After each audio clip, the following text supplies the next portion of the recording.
Steve and Jill here. Hello. Welcome to the Land Academy Show. Entertaining land investment talk. I'm Steve and Jack Butella. And I'm Jill DeWitt, broadcasting and hungry from Southern California. Are you hungry? I am hungry. Today's Jill and I talk about funding acquisitions. All week is acquisition week. Yay. It all starts with Yay. solving. Who doesn't love acquisitions? I love it. Funding acquisitions all starts with why banks suck. Oh. Before we get into it, let's take a question from one of our members on the Land Investors Online community. It's free. I see it as a great fun thing, and you see it as banks suck. How funny. This is why we balance each other out. There's nothing better than acquisitions. Thank you. Land acquisitions are great. House acquisitions are fantastic. Functioning income-producing real estate's awesome. Well, I think Acquiring companies is fantastic. See, I think of an acquisition like a wedding. It's all exciting and fun, and it's a big party. Yeah, me too. You plan for it, and it's great. And we'll just leave it at that. I don't like... Never mind. We'll get to a second. Neil asks, at present, I'm working on a planned infill lot campaign where the average days on market are less than 20 days. Wow. Yeah. Sadly, the number of infill lots are few and far between in such areas. No kidding. The ones most abundant tend to be on the outskirts of the target area where new development is underway and the lots are already owned by a developer/builder. I had planned to mail such companies with a different offer letter that would still make an offer, just in case, but also hopefully open the door to an eventual relationship with them as a buyer. That's a great idea. That said, I thought I'd solicit our humble little community for feedback and advice. So please share your thoughts. Do you or would you bother mailing development companies when they pop into your data? Do you bother spending the time to research contacts, etc.? Take care, everyone. Great question. Love it. Yeah, there's lots of questions in there, and the answer is, I think, yes to every single one of them.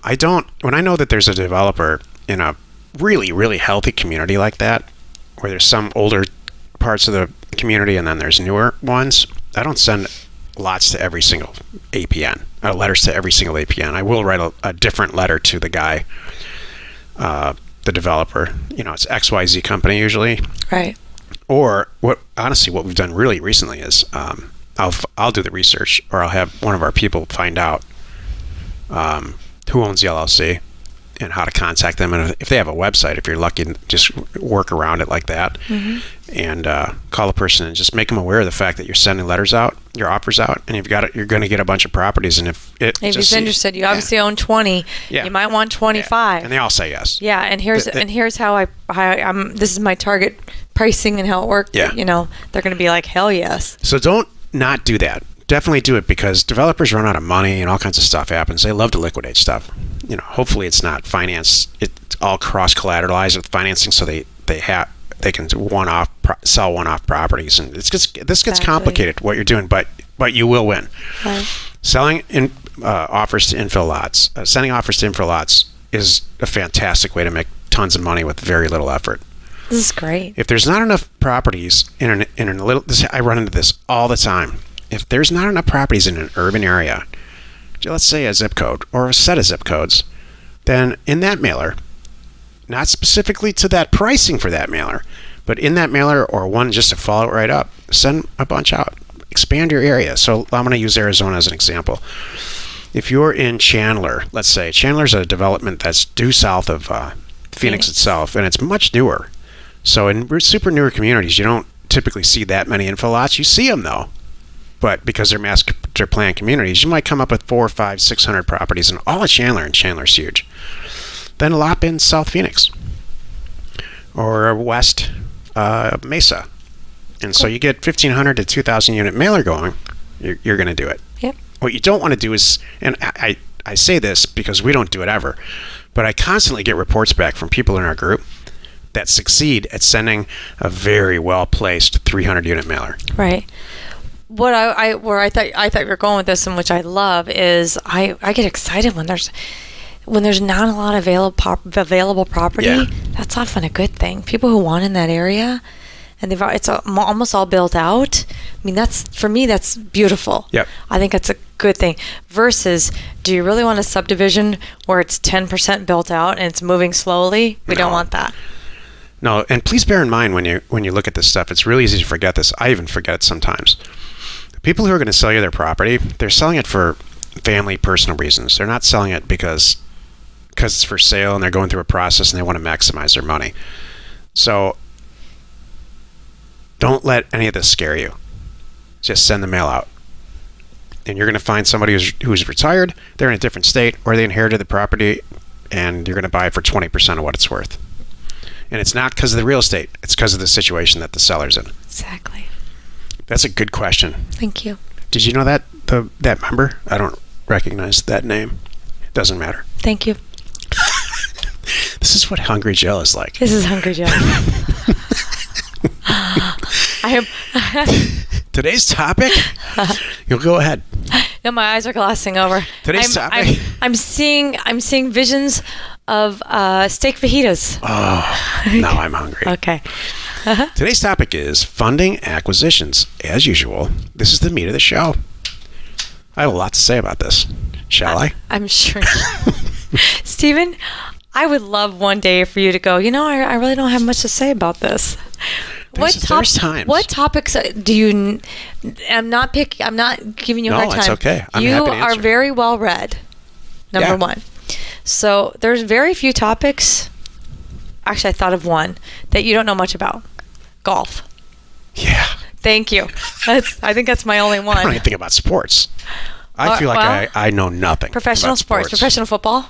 Nothing. I can't name one player in the NFL. Okay. Can you? I can't. You can? I used to play this game with my friend. This is kind of silly, but he would name a city, like Miami, and I'd have to name off all the teams, like the Heat and Dolphins. I had to name off what was the NFL, the NHL, the baseball. It was a fun game. Wow. I used to be really good at that. Here's a funny Jill story before we get into this. Okay. I've never met a woman like this in my life. She goes and gets her hair done and colored and the whole thing. Did. The whole deal. Yesterday. Which is a big deal for most women. Yes. But she does it on a motorcycle and just throws a helmet back on and comes back to the office. I did. He's like, did you just get your hair done? I'm like, yeah. Amazing. And did you put a helmet on and get back on your Vespa? I said, yeah, I did. You're like every man's dream. Trust me. Thank you very much. What's the thought behind that? You just don't care? No. I wanted to ride my Vespa. Well, yeah, it is what it is. That's great. It's all right. I can't tell you how great that is. Thank you. Do you know it's great? Or just like, whatever? I didn't think about it until you told me that was great. I didn't know it was unusual until you said that's not normal. And I'm like, I guess it probably isn't. So that's what I tell the boys all the time, Try to find a tomboy like your mother. Thanks. Back to the show. Today's topic. Funding starts. Okay. All acquisition funding for real estate starts with banks, with like Bank of America, big commercial banks. And it works its way down from there. So let's start with the types of property types that are financeable by commercial banks. Houses, they love them. Real estate developments that are finished, they love them. That are income producing where there's at least 6 months to 2 years of traceable, trackable, auditable financial performance. Those are slam dunks. They're asset-based lending for banks. Then they love to put money into that stuff. And the rates are real competitive. And they're easy to get. They're very easy to get. And then it goes down worse from there. It gets to be a mess after that. When you start to throw in risk, so in their eyes, there's nothing more risky than a piece of land. Nobody knows what's going to happen with it. They don't know what we know. Right. If you walk into a lending department, into a bank, all the youngest, craziest employees that can't really function anywhere else are in the lending department. I don't know why this is. It just is. I swear. And then they taste a little bit of power. They have a little drunk with power after like 2 weeks in that job. That's hilarious. Wow. There are people all over listening to this who are in real estate that are laughing. In lending department. Butts off. Yeah. Because it's true. Okay. Yeah, because they can say, no, I'm not going to give you the money.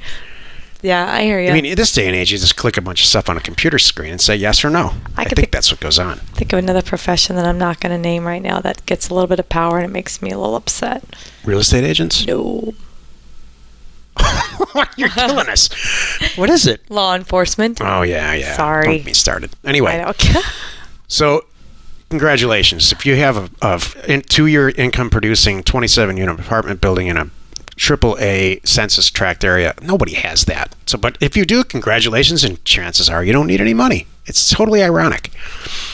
Rural vacant land is unfinanceable by institutions. Anything, construction financing for whatever reason it gets easier and easier to get. That's true. But it's also secured by assets that there's a whole risk formula. My whole point is this.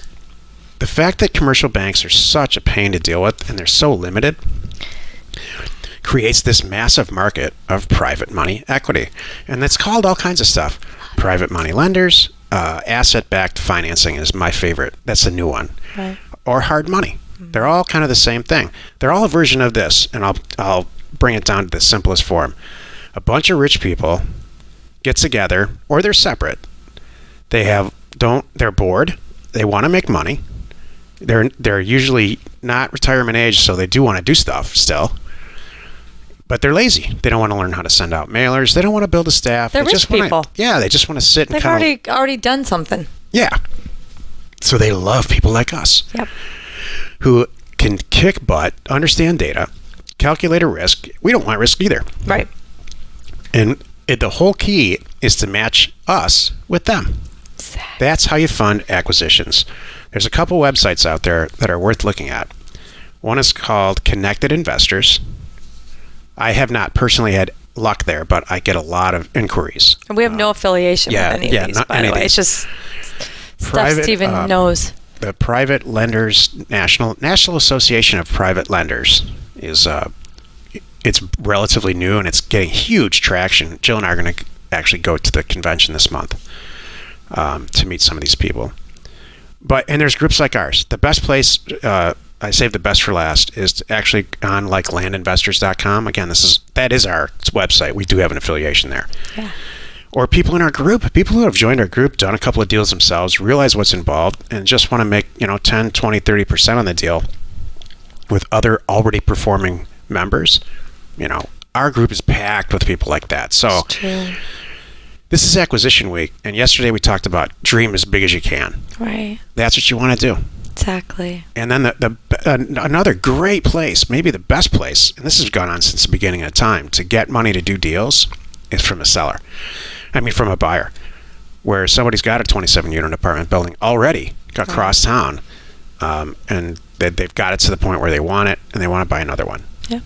So I hear constantly people complaining about, I have too many, this is a huge gripe in our group, I have too many acquisitions and not enough money. Exactly. And that's the best possible scenario. And here's my final point.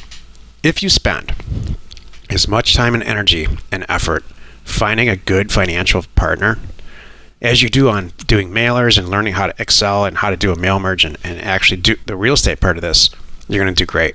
For whatever reason, and it's probably because we don't talk about it enough, people don't spend enough time. Our members don't spend enough time building relationships with the money people in our group or other money people outside of our group. That's so imagine what you should be shooting for is, I already know how to buy real estate. I already know how to buy it cheap. I could dream it up. I could probably buy half a Wyoming or whatever version of that is for you. But I don't know where to get the money. Drop what you're doing and figure that out. What if you could buy everything that you got a letter back on that passed your acquisition criteria and sell it? How much money would you make? Could you imagine? Millions of dollars every month. Exactly. We don't half of Wyoming. It all starts with commercial banks and how awful they are.